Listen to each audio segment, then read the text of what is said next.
Hey everybody, welcome to another Double Tap on YouTube. I am Stephen Scott. And I am Shaun Preece. Hello. Hello. Okay, Shaun. It's a tough topic, this one. It is a bit of a tough topic. Oh, I don't want to do it then. Well, if it's tough, I'd know. Yeah, well, we just go. Okay, well, I want the easy life. Like, subscribe, comment, and we'll catch See you again. next time. Catch you again soon. No, it is a tough topic because I'm kind of moving away from tech in this one, right? I want to talk about how we essentially make our mobility aids more useful, but at the same time, not have them become an intrusion or become a problem. I'm going to level with you, right? So there's a lot of companies who are making new products. We talked last time about CSUN and the products on show. New products from Glidance, WeWalk, the smart cane as well, getting a bit of an upgrade this year. Lots of great products coming out, lots of great ideas coming out. But to me, and I know there's lots of excitement around Glidance, and I know there's lots of excitement around WeWalk as well, and other products, but and Biped, that's another one which people can wear, which is not something you would walk around with per se as a mobility aid, but you would arguably use it as a mobility aid. It's got sensors in it, and it can it can see your environment essentially from chest height, so it would alert you to things you might walk into, like tree branches or that kind of thing.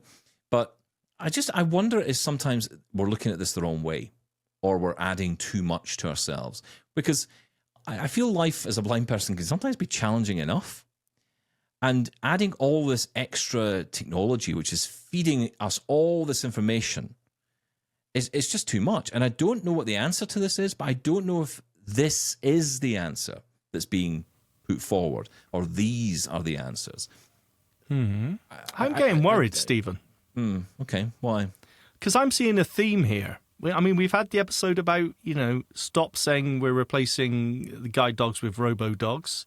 Unless it's a robot dog from Sony, in which case Sony, I'm all for it. Which bites your fingers, but definitely not a guide robot dog. That's a no-no. No. You've mentioned this. It's almost like you're moving away from tech, Stephen Scott. Come back.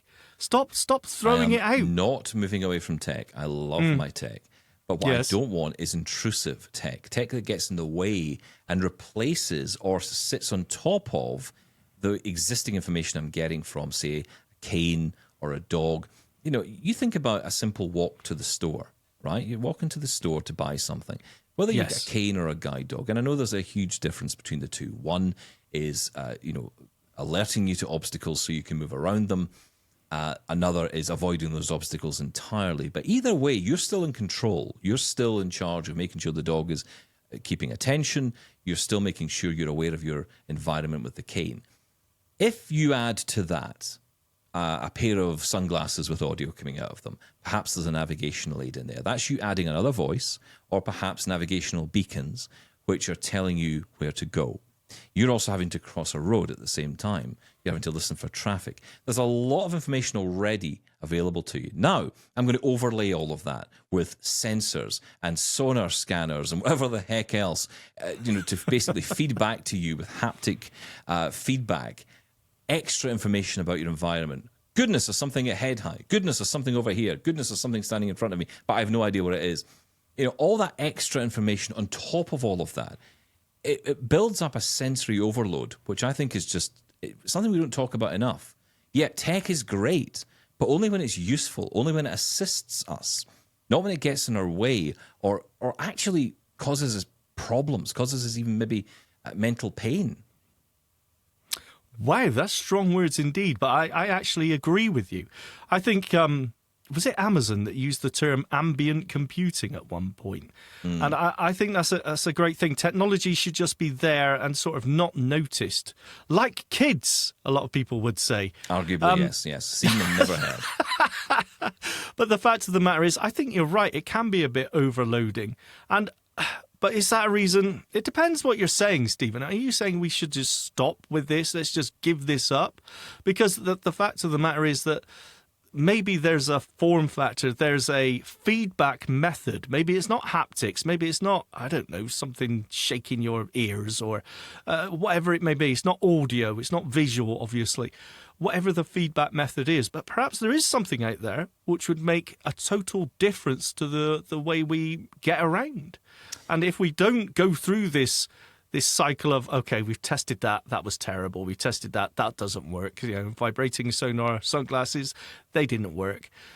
It's not until we go through those stages of evolution that we reach, this is it. This is the thing that works and makes things better. I get what you're saying, and I take that on board. What I would say is that I think that the solution is not in replacing what we already have. Okay, I think we do need something else. I think there's something missing in the sense of and you and I talk about this all the time, the last 10 yards problem. You get out of the taxi or you come out of a bus and suddenly you're facing a building. You have no idea where the entrance to that building is.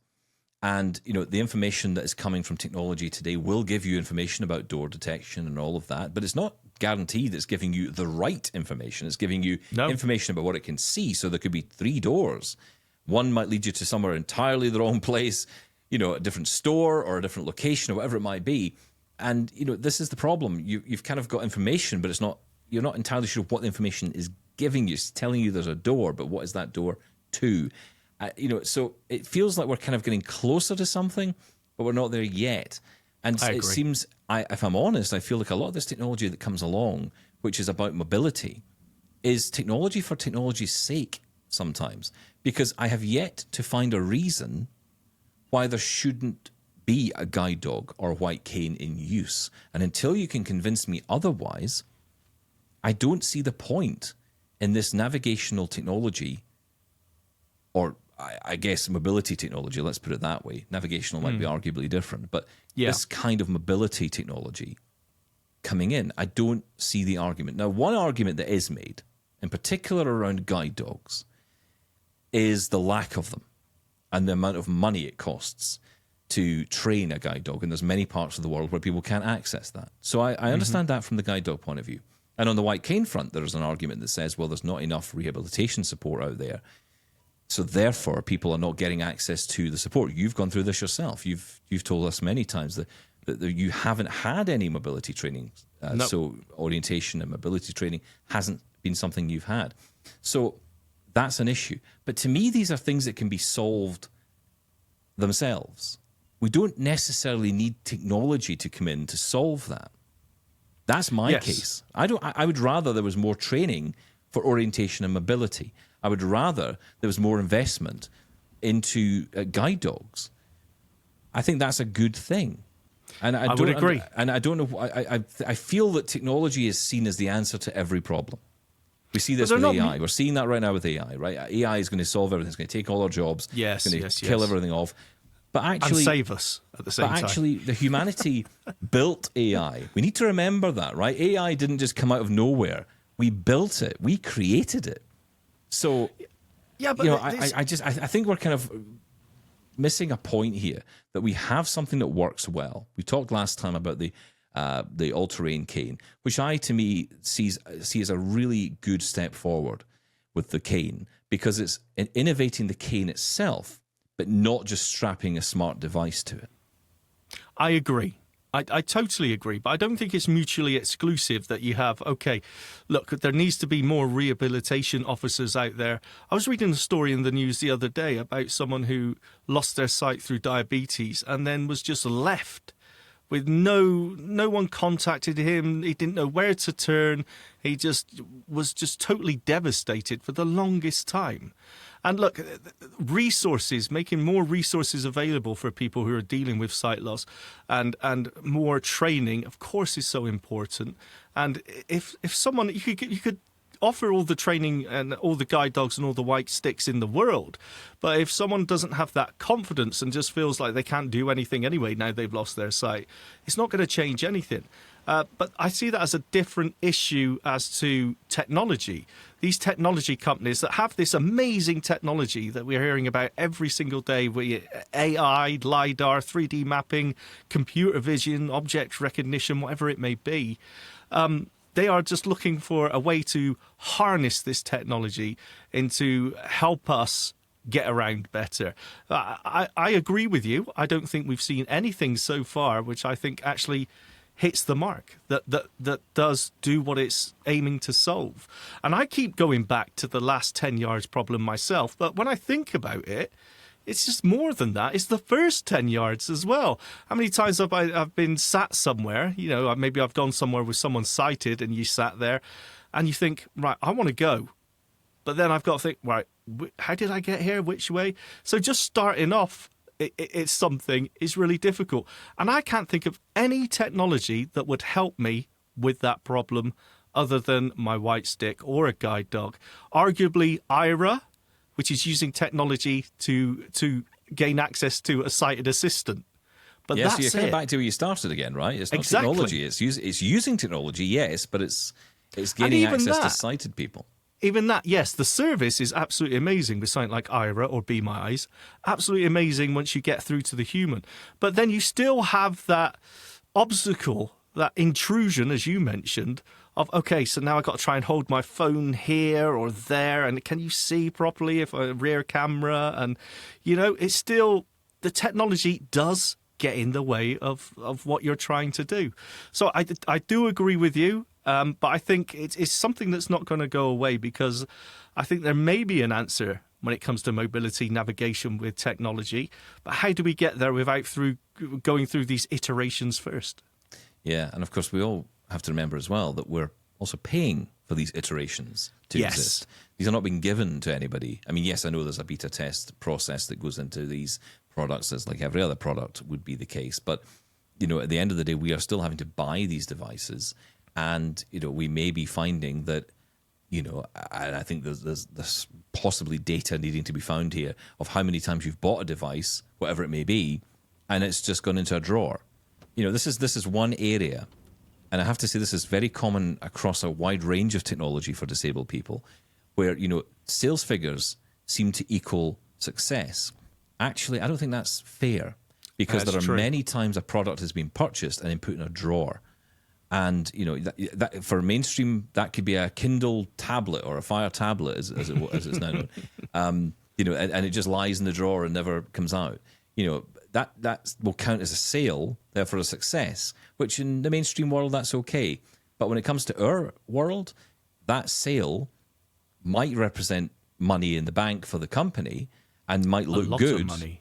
Yeah, exactly. Exactly. In some cases, a lot of money. But it doesn't necessarily tell you the product has been a success. I agree.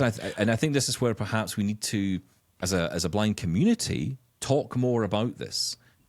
Discuss this more, because we need to make sure that companies are listening to us, not 5 blind people specially chosen by a sighted organization, but actually, a whole room full of blind people. I think about what happens in America with the National Federation of the Blind and the American Council of the Blind, bringing people together to have conversations and having companies come in and talk and get a real sense from a wide range of people, a large sample of people, what is the right product to create.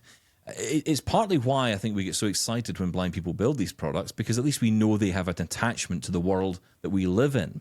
It's when some well-meaning person comes along, and I say that not as a slight, but they are well-meaning, but they come along with an idea, and you're either reinventing the wheel, which I think if you're replacing the white cane, you are, because unless that white cane does something extraordinary, and I think the Glidance is an example of something a bit different, because it's not being a white cane. It's doing something in between. It's a hybrid between almost cane and dog to some degree. Yeah. But, again, it has a little bit more credibility in the market because a blind person was behind it. Literally behind it, yes. Yeah, literally, yes. But again, though, that's yet to be proven, right? There's a lot of interest, but it's still, everything is promised. Okay, this is what it's going to be able to do. And people have got hands-on at CSUN and other places, and people have been impressed. So hopefully this is going to happen. But how many times have we heard this before? The promises, the potential. But You mentioned well-meaning people, and you mentioned well-meaning sighted people who are sometimes behind these technologies. But not only that, for me, how many times has something been bought for you by a well-meaning, let's say, family member or a relative? I was told this would really help you, and you think, okay, actually, this isn't. And this is another example of what you were talking about, of something being, maybe put in a drawer and never touched again, because they were told that this would help a blind person or a visually impaired person. And in fact, in practical terms, it just doesn't. So those things are out there. You're absolutely right. Well, we look forward to your comments. Keep them coming. You can comment below. You can email us feedback@doubletaponair.com. Am I wrong about this? Should we be focusing on redeveloping a cane or coming up with new technology in this space? Should we be innovating beyond the guide dog?